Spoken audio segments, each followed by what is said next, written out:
If you're watching this on YouTube or on the blog, a very warm welcome. My name is Rory and today the counselling resource is in my hometown of Chorlton, and I'm interviewing Bob Cooke, who's the Principal Director of the Manchester Institute for Psychotherapy. Correct, yes. So thank you for inviting me, Bob. Oh, it's lovely to be here. So tell me a little bit about the foundations and the beginnings of the Institute. Well, the beginnings of the Manchester Institute started back in 1988, a long time ago. We started with just one room in this four-storey building, because we've now got 12 rooms, we've got 15 therapists, and we've got a training programme of 40-50 students a year in transaction analysis, and we run a supervision certificate and a child and adolescent certificate. So we've grown from a quite small start of one room in a four-storey building to taking over the whole building, if you like. Wow. And really, I think the strength of it has been the high excellence of the therapists that work from here, and the high excellence of trainers who train people to be experienced psychotherapists. Because it kind of feels, because I've done some training here, Yeah. and it kind of feels for me that it's all about the quality of what you do, and you've said about the quality of the training and the experience of the therapist that makes the Institute so unique. Would that be fair to say? I would certainly say it's unique. It's probably the largest organisation in terms of training and psychotherapists in one building in the north. My mission statement, if you want to call it that, is to create a psychotherapy of excellence. Excellent training, but also to encourage a family experience, if you like. So it's almost like a small community within Chorlton. People always talk about being a friendly experience, a place where they feel at home, where they feel secure and safe, which are really the cornerstones of any therapy centre or training centre. Absolutely. So it's been a really wonderful experience the last 27 years. 27 years. 27 years, a long time really. Yeah. But I feel proud to be here. Yeah.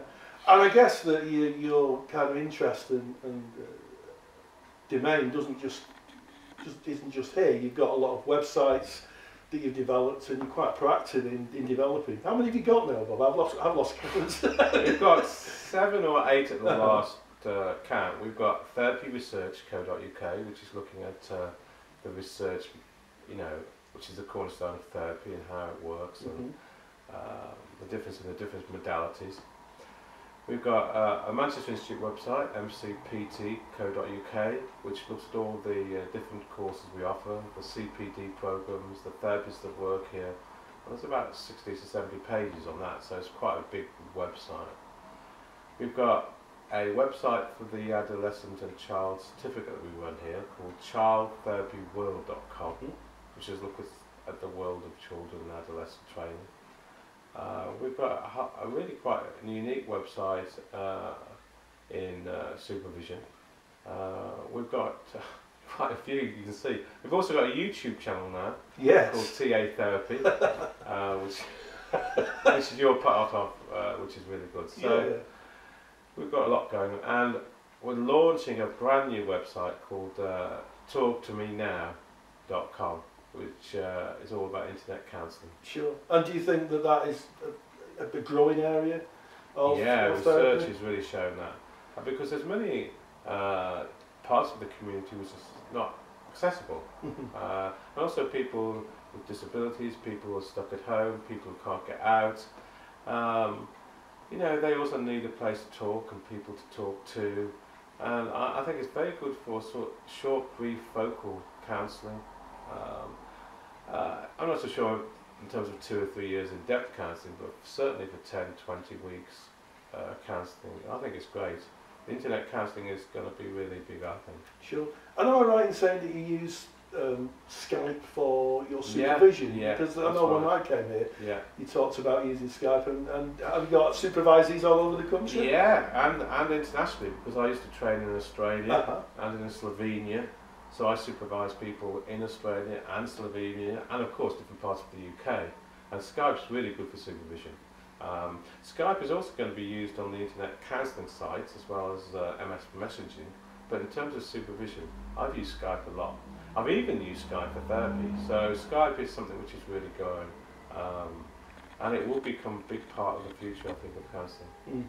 I agree, and you know, we were talking earlier, we're both trainers, about how technology's kind of moved on, and and how, you know, people are engaging with that and embracing in their everyday lives, and therapy's no different, I guess. Absolutely. I mean, you look at YouTube, which is probably the biggest phenomenon outside Facebook in the last 10-20 years, and we're both sitting here. You've got a YouTube channel, Counselling Resources. Yes. I've now got a YouTube channel, TA Therapy, and I've in the last 4 months put 26 videos on there, looking at therapy and transaction analysis particularly, and you've got a thriving Counselling Resources channel. So I know that the students really love these channels. So it's a really important medium, I think, for psychotherapy to encompass in the next decade, and I hope we do. Yeah. I mean, have you had any feedback from any of your learners yet on? Yeah, a lot of transaction analysis students really like the slides that I put, but also I've had feedback from the public who found us just by sort of scrolling through YouTube channels.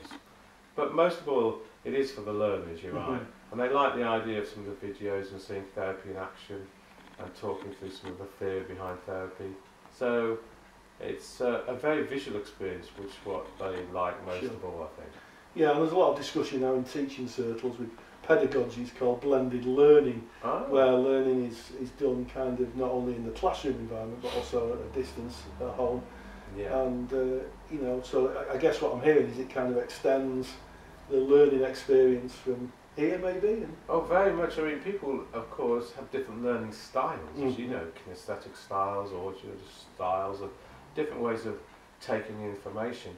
And many people's best way of learning, or different anyway, is a visual experience.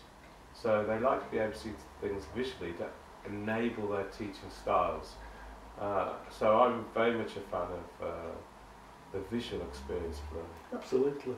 And you've got a blog, which I've got a blog, which I only just started in the last sort of 3 weeks. But I will start blogging on that more. I mean, I've got to get into all this social media stuff. Even though I said I've been using it for a long time, it's a really good idea, this blogging. I can start put more of my personal professional ideas on the blogging.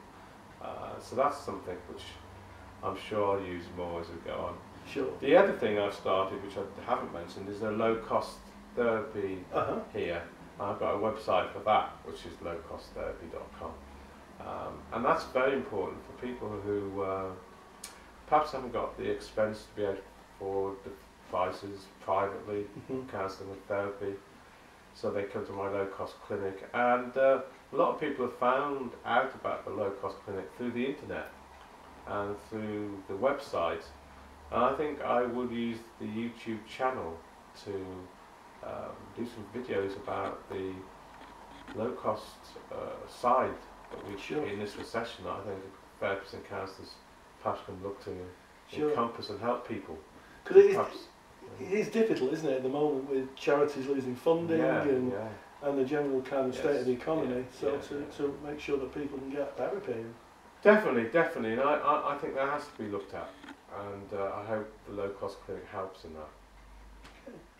Well, it's been lovely talking to you, Bob, and this will be on your site, TA Therapy. It'll also Certainly will be there. The Counselling Resource site, and should we go have some lunch?